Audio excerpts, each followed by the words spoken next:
Halo, selamat jumpa lagi dengan saya Tono Rahmat dan kali ini kita akan membahas lanjutan dari pemahaman tentang paranada ya. Di video lalu kita sudah pelajari atau pahami tentang paranada, sekarang di video kali ini kita akan pahami tentang garis bantu. Apakah garis bantu itu ya?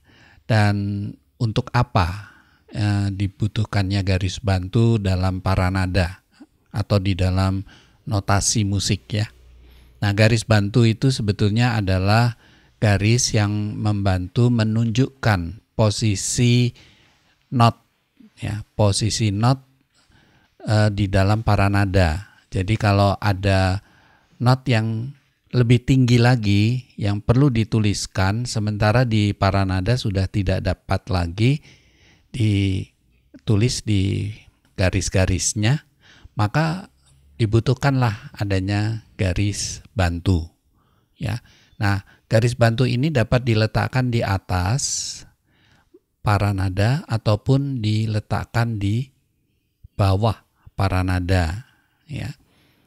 Untuk paranada sendiri hanya bisa menjangkau sekitar 12 nada lebih ya, 12 nada lebih. Biasanya kalau contoh saya ambil dari sini, garis pertama di paranada, maka berikutnya akan bisa dituliskan di atas-atasnya di dalam paranada adalah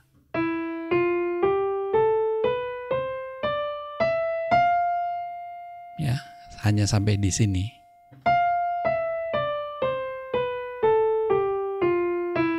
Ya, sementara nada-nada itu bisa lebih rendah atau lebih tinggi lagi. Misalnya kalau yang lebih rendah itu, kalau ini adalah nada yang bisa ditulis atau not yang bisa ditulis di garis pertama, maka ada not lain yang sebetulnya perlu dituliskan juga dalam paranada atau dalam notasi musik.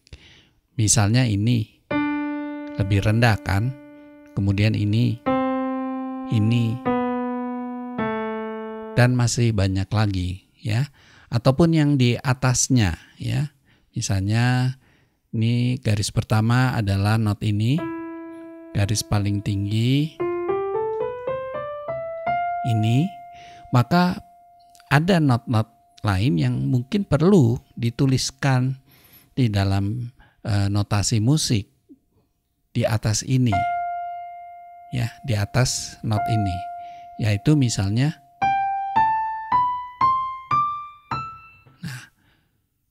not-not yang demikian bagaimana bisa dituliskan?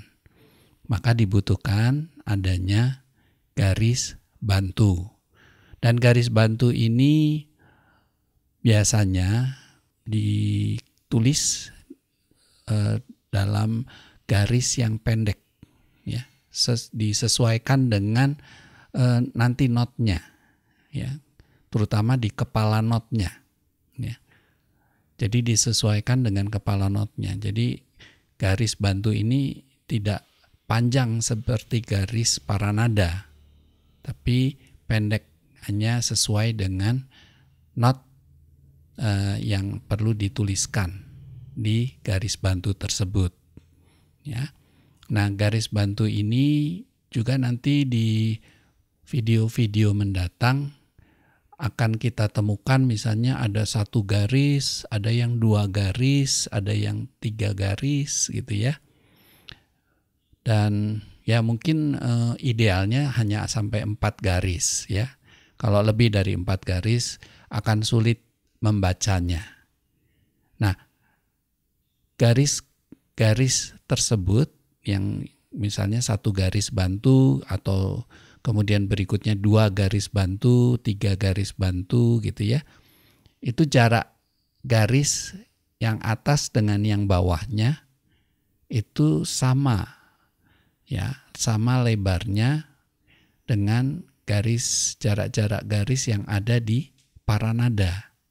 Kita perhatikan gambar berikut ya. Garis 1 dengan garis 2 dengan garis 3, garis 4, garis 5 di paranada. lebarnya kan proporsional ya, seimbang, sama. Maka garis-garis bantu itu jaraknya juga sama seperti lebar dari garis-garis bantu yang ada di paranada. Baik, itu adalah garis bantu yang bisa diletakkan di atas ataupun di bawah paranada. Ya. Nah, ini adalah tambahan dari bagaimana kita bisa memahami bahwa paranada itu dengan keterbatasannya yang hanya 5 garis itu bisa juga ditambah dengan garis-garis bantu untuk menuliskan not-not yang lebih tinggi atau lebih rendah dari not-not yang ada di paranada tersebut. Demikian materi kita kali ini tentang garis bantu. Semoga bisa dipahami, dan bagi yang ingin bertanya atau memberikan pendapat bisa ditulis di kolom komentar, dan jangan lupa subscribe dan like-nya. Semoga video ini membantu untuk semua yang ingin belajar tentang notasi musik, khususnya notasi balok. Kita jumpa lagi pada video berikutnya. Salam.